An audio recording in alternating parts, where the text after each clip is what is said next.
ที่เคารพยินดีต้อนรับทุกท่านเข้าสู่รายการคลินิก3คลินิกสุขภาพรายการสำหรับคนที่ฮักและใส่ใจกับสุขภาพวันนี้ทางทีมงานของพวกเราก็ถือว่าได้มีโอกาสมาสัมภาษณ์ประธานบริษัทผลิตยาพื้นเมืองกาบหมอเพชรเนาะพวกเราจะมุ่งถึงที่ไปที่มารวมถึงผลิตภัณฑ์ยาต่างๆอยู่ในบริษัทเพื่อนมีตัวใดๆสามารถแก้ไขหรือปินปัวพยาธิที่คนปัจจุบันนี้เป็นหลายและที่สำคัญพวกเราได้มาเบิ่งกระบวนการผลิตยาของเพิ่นจะมีขั้นตอนและมีกระบวนการที่ได้มาตรฐานเทียบเท่ากับสากลคือแนวใดในนั้นตอนนี้เราไปพบกับประธานเพิ่นพร้อมกัน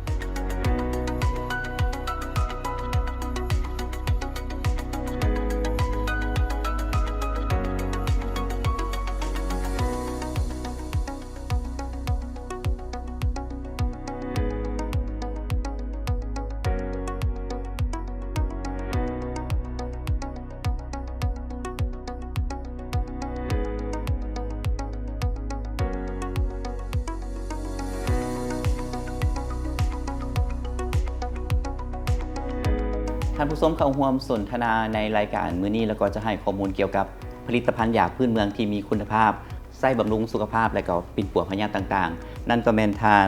เพชรสมัยไซปัญญาประธานบริษัทยาพื้นเมืองกาหมอเพชรเจ้าสวัสดีเจ้าสบายดีขอเอื้อนว่าน้องเพชรเนาะสิง่ายแท้สันก่อนจะไปเอาเรื่องผลิตภัณฑ์ยาพื้นเมืองกาหมอเพชรเท่านี้ถามเรื่องประวัติหรือว่าที่ไปที่มาในการสร้างแบรนด์ยาตัวนี้ขึ้นมามีขึ้นแนวใดแล้วเนาะโอ้ที่มาแรงบันดาลใจในการ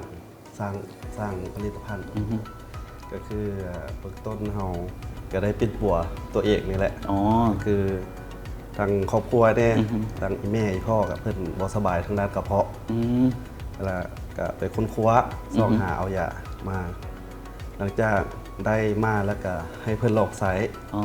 ก็เห็นว่าเพื่อนดีขึ้นแล้วก็เจ้าของก็รู้สึกว่าดีขึ้นหลายก็เลยสนใจอยากเอามาเฮ็ดเป็นสินค้าหรือว่าเผยแพร่ให้คนทางอื่นได้สมไซส์นำเจ้าเริ่มจากไส้ภายในครอบครัวกันก่อนมีปัญหาเรื่องสุขภาพจะเป็นกระเพาะมันบอกตอนนี้หลักๆคือกระเพาะสูตรยาพวกนี้ตอนเริ่มต้นสินะเอามาแต่ใส่แต่เริ่มต้นก็มาจากการบรรพบุรุษก็คือพ่อแม่ทางผู้ใหญ่ก็เจ้าให้มาก็ที่แรกก็บ่ค่อยได้ใส่ใจคิดว่ายาพื้นเมืองทั่วไปเนาะก็ลองไซส์ก็เห็นว่าเพื่อนดีขึ้นแล้วเฮาก็ดีขึ้นก็เลยอยากมาพัฒนาขึ้นสั้นตอนนั้นยาที่เฮากินอาจจะเป็นยาประเภทเป็นต้มเป็นยาต้มสิมันบอกสนิทหากไม้ใส่ซองขายเป็นสูตรที่เฮาสืบทอดกันมาในครอบครัวหมดตอนนี้เฮาก็มาพัฒนาปรับปรุงใหม่ก็ดึงสูตรตำราทั้งไทยทั้งจีนเข้ามาเพิ่ม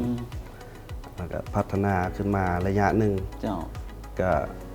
ก็สมไซส์ดีคนสมไซส์ดีช่วงนั้นก็แต่ว่ายังคัดข้องเรื่องการบริโภคว่ายุ่งยากในการต้มก็เลยมาพัฒนาเป็นยาน้ำในช่วง10 ปีหลังมานี้จะเป็นทั้งหน้านี้เนาะเจ้าแม่สั้นตัวนี้เรื่องการผลิตยาของเฮานี่เริ่มจะปีได้มาปัจจุบันนึงจะปีละเกือบ16 ปีนี้แล้วก็ถือว่ายาวนานเลยเนาะ16 ปีได้เขาเริ่มมาเฮ็ดเป็นบริษัทจำหน่ายยาพวกนี้เริ่มจะปีได้ที่ว่ามีออยเฮ็ดเป็นธุรกิจแบบเต็มรูปแบบเลยก็ประมาณ10 กว่าปีแล้ว10 กว่าปีก็ถือว่าดนเนาะผลิตภัณฑ์ยาอยู่ในบริษัทของพวกเขาปัจจุบันนี้ตัวลักๆตัวเด่นๆหรือรวมๆทั้งหมดเขามีจักตัวแล้วสามารถปิ่นปัวได้พยาธิหลายพยาธิเนาะก็คืออันนี้เฮาเอากวมรวมเลยก็คือ1หลักๆแม่นกระเพาะลำไส้2แม่นบ่ดงเข้าบ่ดงคอหรือว่าโรคเกาต์3ก็อาการมึนซาตามตีนตามมือ4ก็ระบบประสาทตั้งทรงไขมันประมาณนี้หรือว่าต่อไปก็คือยาปัวประเภทผู้หญิงนี่เจ้าแล้วก็ประเภทยามองท่ายาดมแล้วก็ประเภทยาน้ำยาสนิทต้มเขาก็ยังมีอยู่เพื่อตอบโจทย์แบบลูกค้าเก่าเลยเนาะตัวนี้เนาะแม่นบ่อาจจะดูเขาสงสัยแม่นทั้งหน้านี่ลักๆนี่จะมียาปิ่นปัวชนิดใดๆประเภทพยาธิตัวใดๆซะลักๆไม่เป็นกระเพาะลำไส้คือตัวอย่างกระเพาะลำไส้ตัวเขาพัฒนาจากตัวเก่าแล้วมาเป็นแบบนี้เนี่ยตัวนี้แล้วจะพัฒนาจากตัวนี้เป็นตัวนี้กระเพาะคือกันบ่เจ้าแม่นก็สิอัพเพจจิ้งขึ้นแล้วก็เข้มข้นคูณ2แล้วก็จะมีบัวนี่ก็จะเป็นยาสตีประเภท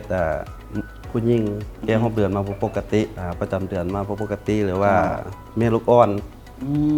ตัวนี้ช่วยได้ หลังเกิดอาจ หลั จะ ง บ่มีน้ำนมหรือ แม่น ปิดปวงพวกคนลูกจังซี่แมันบ่ เจ้า อ๋อจะมีหลักๆประมาณนี้บ่หรือจะมีตัวใดที่แบบเด่นๆเพิ่มเติมมาอีกได้ เพิ่มเติมก็อีกประเภทยาต้มมันจะมีหลายรายการอยู่ อ๋อ ประเภทหมักไข่หลังบ่ตัวนั้นเขาจะแยกเป็นชนิดไผ่ชนิดมัน ตัวนั้นจะเป็นประเภทน้ำเหมือนกันบ่หรือจะเป็นแยกออกเป็นต้ม ในอนาคตสิเฮ็ดเป็นน้ำเบิดนั่นแหละ อ๋อ แต่ว่าเดี๋ยวนี้ก็ยังเป็นต้มเป็นอย่างอยู่ สั้นรวมๆทั้งหมดนี่ก็10มีเกือบฮอด10บ่ฮอด10ชนิดในการ 10กว่ารายการ 10กว่ารายการ ก็จะมีหัวกระเพาะไข้หลังพยาธิยิงก็จะมีพยาธิแยงย่อยเติมไปอีกแม่นบ่พวกเส้นประดงนี่มีบ่ตัวนี้ มี อ๋อก็เกือบครบแล้วเนาะส่วนพวกพยาธิจังซี่ ประเภทตับก็ช่วยได้ก็มีได้ แต่ว่ามีออเดอร์เขาถึงจะเฮ็ดออก อ๋อปัจจุบันนี้ที่เป็นที่นิยมหลายข้อมูลนี่จะเป็นหัวกระเพาะแม่นบ่ เจ้าแม่นตัวชนิดน้อยนี่คือตัวนี้ ตัวนี้เป็นสูตรดั้งเดิมเลย แต่ว่าเฮ็ด10กว่าปีแล้ว แต่ว่าเป็นราคาที่ว่าจับต้องได้บ่สูงราคาบ้าน เพราะว่าก็อยู่มา10ปลายปีคุณภาพก็เป็นส่วนหลักเลยเนาะ แม่น ราคานี่ก็เป็นส่วนหนึ่งแหละ โดย แล้วมันนี่คือปัวกระเพาะนี่ปัญหากระเพาะตัวใดเนี่ยที่สามารถเป็นปัวได้ สิเป็นกระเพาะกรดไหลย้อนถ่ายบ่สะดวกกระเพาะอืดกระเพาะเฟ้อเป็นแผลในกระเพาะ โอ้ ตัวนี้ช่วยได้ ซึ่งวิธีกินพวกนี้เด็กซื้อยาปัวกระเพาะนี่เขาจะมีวิธีกินแนะนำให้ลูกค้าเขาเนี่ยได้ วิธีกินกับ30 ml เช้าสวยแรง3เวลาสำหรับลูกค้าที่ว่าเป็นระยะสำเหือ ตัวนี้จะเป็นก้อนหรือหลังอาหาร ใช้เป็นหลังอาหารเจ้า หลังอาหารและกินระยะดนไปไหนจึงเริ่มเห็นผลมีการเปลี่ยนแปลงว่า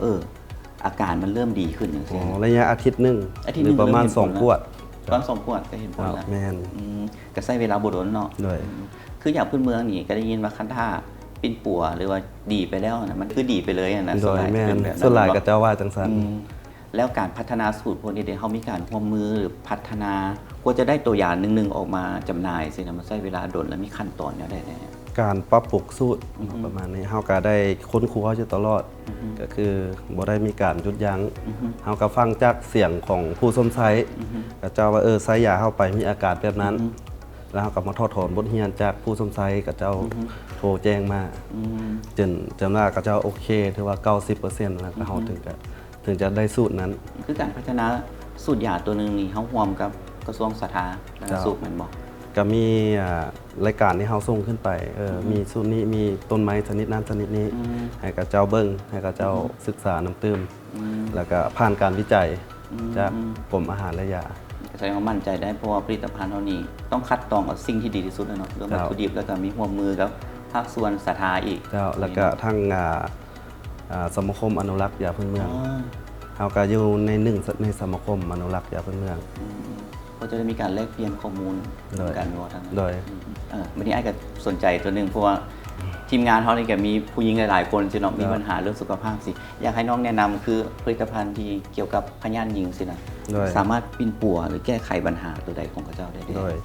หลักๆก็คือผู้หญิงเขามักจะเจ็บท้องน้อยเนาะจ้องใส่แอลก่อนประจำเดือน ตัวนี้ช่วยได้ทางด้านฟอกเลือด แก้หอบเดือนมาปกติมุดลูกกระซับนะแก้ขับน้ำเข้าปลาจากมุดลูกตัวนี้ช่วยได้ ตัวนี้กินโดนบอกเห็นผลตัวนี้ ตัวนี้ประมาณกว่า2กวดกับหูจัก ก็ใช้เวลาบุดนเนาะยาแต่ละตัว ประมาณอาทิตย์กว่าอาทิตย์หนึ่งอาทิตย์ปลาย แกกินคือกันเป็นบ่กินคือกันกับยาปวดกระ เจ้า เพาะบ่ แม่นก็กินคือกันก็มีคำแนะนำว่ากินจาก ml ระยะการกินจังไดก็รายละเอียดในกวด ยาพวกนี้มันมีกำหนดบอกว่าอายุจักปีถึงสามารถเริ่มรับประทานได้สินะ โดย3ปีขึ้นไปใช้ได้ ปี ครั ขึ้ บ นไปกินได้ เลย ก็แสดงว่ารสชาติกับซีบกขมบกเฟื่อนที่ว่าเด็กน้ แม่ อย น ยังสามารถกิน ร ได้ สชาติหวานรับประทานง่าย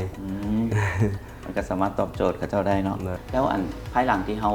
ผลิตมาก็คือว่า10ปีเนาะออกมา เลย จำหน่ายใช่ไหมผลตอบรับเกี่ยวกับลูกค้าของเขาในปัจจุบันเป็น ก็ว่ายอดสั่งซื้อเพิ่มขึ้นทุกปีถือว่ายอดสั่งซื้อหรือผู้บริโภคนี่สมไซหลายขึ้น นับมือนับทวีคูณ ปัจจุบันนี้เขาจำหน่ายทั่วประเทศแล้วบอกหรือว่าอย่างไร เกือบทุกแขกในทั่วประเทศแล้ว แต่ว่าอย่าในไปทั่วประเทศแล้ว แต่ว่าตัวแทนนี่บางแข่งที่อยู่ไกลๆก็อาจจะบ่ทันมีตัวแทน แต่ว่ากระเจ้าสมไซแล้ว เขาจำหน่ายลักๆนี่อยู่ต่างแขวงนี่จะเป็นห้างตัวแทนหรือว่าเป็นน้ำห้างขายยาทั่วไป ลักๆไม่เป็นห้านขายยา ยาทั่วไปเลย เจ้า เนาะและกลับไปถามเรื่องผลิตภัณฑ์ยาของเขาเพิ่มเติมก็คือ การกินยาพวกนี้นะมันมีกำหนดบอกว่าระยะเวลาของการกิน สำหรับการบริโภคว่าโดนซ้าสำใดก็เองตามคนเจ็บว่าเป็นระยะใดก็ว่าเป็นระยะซ้ำเหือก็ใช้ประมาณเดือนหรือ2 เดือนประมาณจะห่างออกจากเคยใช้3 เวลาแล้วก็ลดเป็น2 เวลาหรือว่ามื้อละเทื่อไป เจ้าแผนต้นหน้าเขาเด็กปัจจุบันนี้เขาก็มีทั้งแบบทั้งยาต้มเหมือนบอกแล้วก็มีเป็นน้ำสำเร็จรูปไว้ให้ เจ้า รับประทานเลยสินะและแผนต้นหน้าเขาจะมีการปรับปรุงหรือว่าจะเฮ็ดผลิตภัณฑ์แบบใดออกมาจำหน่ายเพิ่มเติมอีก โดยแม่นตัวนี้ก็วางแผนในอนาคตก็คือซีดึงประเภทแคปซูลประเภทซา เจ้า เข้ามาซอย อือฮึ เฮ็ดตลาดเพิ่มตัวนี้ให้มันมีหลากหลายรายการเป็นลูกกลอนก็มีนะประเภทพื้นเมืองมีอย่างเฮาก็สิบริหารจัดการให้ได้หมดอย่าง เพื่อมันตอบโจทย์ให้กับเจ้าสะดวกอะไรเวลารับประทานมันจะง่ายเนาะ ด้วย ตรงนี้เนาะและวันนี้ก็จะมีแบบบางคนที่เขาเจ้าว่าการกินยาพื้นเมืองนี่มันจะมีผลกระทบต่อไขหลังมาอย่างเงี้ยนะเพราะหลายๆคนก็จะ ได้ยิน มาประมาณเนี้ยอยากให้อันทานลองชี้แจงปัญหาตัวนี้เนาะเป็น ด้ แบ วย บไหน แต่ก่อนก็เคยได้ยินคำนี้มาหลายๆปีเนาะก็ส่วนหลายเขาน่าก็คิดแบบนั้นหั้นนะแต่ที่จริงแล้วยาพื้นเมืองสมัยนี้ก็เจ้าก็เฮ็ดสะอาดเฮ็ดสะอาดก็คือผ่านระบบกรองผ่านการผลิตที่สะอาดได้มาตรฐาน น่าจะบ่มีผลข้างเคียงในการบริโภค เพราะว่าเบิ่งแตะก้อนเนาะก็เจ้าก็ใช้เป็นยาลูกกลอนต้มฟันมาบ่ฮู้ว่าสะอาดบ่แม่นหยังหั้นนะตากได้ตากสูงบ่ตากในกลางดินวันนี้มาใช้บริโภคมันอาจจะมีผลคือว่า แต่สมัยนี้ยาเฮาก็พัฒนามาไกลแล้วก็ถือว่าใช้ได้แบบสบายเลยแบบบ่ต้องมีกังวลเรื่องแพ้นั้นแพ้นี่เพราะว่ายาเฮาก็ผ่านงานวิจัยมาแล้วกรมอาหารและยาก็เจ้าห้ามห้อง คือขั้นตอนการผลิตเขาก็มีมาตรฐานเทียบเท่ากับสากลแล้วเนาะ โดย ดังนั้นมั่นใจได้กินกับปลอดภัยและก็ได้ผลอีก และถามอีกบันหนึ่งเพิ่มเติมก็คือยาในประเภทของยาพื้นเมืองสินะถ้าคนมีพยาธิประจำตัวบางประเภทสินะก็สามารถรับประทานได้บอกเช่นว่า เป็นความดันเป็นเบาหวานเป็นหัวใจอย่างเช่น โดยตัวนี้เขาก็มีคำเตือนในสลากเนาะก็คือยกตัวอย่างคนเจ็บที่เป็นผู้ป่วยเบาหวานก็รับประทานได้ในปริมาณที่เหมาะสม ยกตัวอย่างว่าคนธรรมดาก็จะใช้3 เวลา แต่ว่าคนที่เป็นธาตุน้ำตาล หรือว่าตั้งส่งนะก็ลดลงเป็นใช้2 เวลาหรือว่า20 ml ก็บ่มีผลข้างเคียงครับว่าใช้ในปริมาณที่เฮาแนะนำ แต่เขาก็มีข้อมูลอยู่ในสลากอยู่แล้ว โดย ตรงนี้มาเยี่ยมยามก็ถือว่าเป็นโรงงานใหม่สิเนาะอยากให้ โดย น้องลองอธิบายเกี่ยวกับขบวนการผลิตยาของเขาดิมาตรฐานหรือว่าทีมงานหรือก็เครื่องจักรที่เขาใส่อยู่โรงงานนี้เป็นอะไรเนี่ย สมัยแต่ก่อนเนาะก็ใช้หม้อต้มก็ใช้ฟืนแต่มาเดี๋ยวนี้เฮาใช้ระบบไฟฟ้าหมดแล้วก็ข้อดีของหม้อไฟฟ้าคืออย่างบางคนอยากให้ต้มคือเก่าแต่ว่าการต้มตัวนั้นมันก็บ่ได้คนสะอาดก็คืออุณหภูมิไฟอาจจะบ่ได้และการรักษาขี้ฝุ่นขี้มุ่นเนาะมันอาจจะบ่ได้ เจ้า แล้วเดี๋ยวนี้เฮาก็ผันเปลี่ยนมาเป็นหม้อไฟฟ้า1รักษาอุณหภูมิได้ตั้งแต่ชั่วโมงเฮารักษาได้ระยะมันจะสุกได้มาตรฐานเสมอกันทุกหม้อเลย2ก็คือความสะอาดแต่ก่อนเฮาก็ใช้หม้อธรรมดาเดี๋ยวนี้เฮาก็เน้นหม้อสเตนเลสที่ได้มาตรฐาน เจ้า ของสากลเลยแหละและการบรรจุการบรรจุคือแต่ก่อนเนาะเฮาก็ใช้ระบบหัตถกรรมก็คือให้ด้วยมือ คนเป็นคนบรร เป็น จุ คนให้ คนให้ เดี๋ยวนี้เขาใช้เครื่องจักรให้บรรจุด้วยเครื่องจักรก่อนที่ผ่านเครื่องจักรกับผ่านระบบกล่อง 4-5 ชั้นถึงจะมาฮอดเครื่องจักร กล่องสีหาสั้นมา เลย 4-5 กล่องละ4-5 ชั้นพุ่นนะ โอ้ ก่อนที่เข้ามาเครื่องจักรแล้วสบายใจได้เลยว่าสิมีสิ่งแปลกปลอมเข้ามาบ่ตัวนี้เฮารับประกันได้ เรื่องอาจจะเป็นเศษของยาเนี่ยสิก็จะบ่มี เลย เพราะ แม่น การตองสะอาดมาเรียบร้อยแล้วแล้วตัวยาพวกนี้มันสามารถเก็บได้โดนหมดว่าเขาซื้อไป ตัวนี้ระยะการรักษาคุณภาพก็คืออยู่ประมาณ 3 ปีแล้ว ปัจจุบันนี้ก็ถือว่าในสื่อสังคมออนไลน์จะมียาพื้นเมืองมาจำหน่ายหลาย ๆ ตัวนะอยากให้น้องเพชรคือเห็ดเวียกในวงการตัวนี้มาหลายปีสินะมีข้อแนะนำสำหรับการจะเลือกส้มไส้ยาพื้นเมืองคืออะไรให้กับท่านผู้ชมได้รู้ แจ้งถึงทั้งผู้บริโภคเนาะหรือว่าผู้สมไซส์และผู้ที่อยากลองไซส์จากพื้นเมือง การที่เลือกไซส์ ผลิตภัณฑ์ใดหนึ่งก็อยากให้เบิ่งสลากที่ไปที่มาของยาว่ามีตัวตนแท้บ่มีออยบ่หลักๆก็อยากให้เบิ่งเรื่องความสะอาดที่ไปที่มามีออยรับรองจากกรมอาหารและยาบ่ถึงจะไปใช้ด้วยตัวเองหรือเป็นของฝากของต้อนให้คนที่ท่านฮัก เรื่องสุขภาพนี่เป็นเรื่องที่สำคัญถ้าแบบ ใช่ ไปถือผลิตภัณฑ์ที่บูดีสิมันจะส่งผลเสียต่อสุขภาพหลายกว่าที่จะได้ผลดีเนาะ เลย แต่นั่นคือน้องเพชรว่าแหละถ้าจะเลือกใช้ผลิตภัณฑ์พวกนี้ต้องเบิ่งหลักๆก็คือออยแหละเนาะ ด้วย สุดท้ายยังให้น้องเพชรฝากถึงลูกค้าเนาะที่สงสัยผลิตภัณฑ์ยาของพวกเราว่าจะเป็นลูกค้าเก่าลูกค้าใหม่เกี่ยวกับคุณภาพของยาเนาะรวมถึงประสิทธิภาพและก็กระบวนการผลิตต่างๆ ที่ได้มาตรฐานของโรงงานเราครับ อยากให้ทางผู้บริโภคหรือว่าผู้ชมไซต์หรือว่าผู้ที่กำลังที่อยากชมไซต์อาจจะบ่ทันกล้าเปิดใจไซต์ลองไซต์ก็อยากก็อยากให้ได้ลองไซต์ยาพื้นเมืองลาวเพราะว่ายาพื้นเมืองลาวเฮาก็ได้คุณภาพและก็สะอาดปลอดภัยรับประกันได้เจ้า และอีกอย่างกระบวนการก็ถือว่าเป็นเครื่องมือที่ทันสมัยหมดแล้วเนาะ โดย ยาเขาก็ได้รับการวิจัยและการร่วมมือกับภาคส่วนกระทรวงสาธารณสุขเนาะ โดย ดังนั้นมั่นใจได้เรื่องคุณภาพประสิทธิภาพการเห็นผลเวลารับประทานไป โดย อยู่มาได้ตอน10 ปลายปีนี่เรื่องคุณภาพเลยต้องเป็นหนึ่งอยู่แล้ว โดยแม่น เจ้าอีกเรื่องหนึงอยากให้น้องฝากสำหรับคนที่สนใจอยากมาเป็นตัวแทนจำหน่าย หรืออยากได้ผลิตภัณฑ์ของพวกเราไปบริโภคหรือไปเป็นปัวที่จะสามารถติดต่อเราได้ทางใดแด โดยทั้งเส้นทางการติดต่อของเฮาก็คือทางเพจแล้วก็ทาง WhatsApp เจ้า เลยติดต่อมาได้ตามบริษัทเฮานี่แหละ เดี๋ยวทางทีมงานจะขึ้นเป็นช่องทางการติดต่อไว้ให้เพื่อสะดวกกับท่านผู้ชมเนาะที่จะติดต่อเข้ามาเอาสินค้าเอาผลิตภัณฑ์ยาของพวกเราไปจำหน่าย หรือว่า ด้วย จะเอาไปรับประทานปินปัวตัวเองหรือว่าคนที่ทานหักเนาะ ด้วย เจ้าวันนี้ขอบใจ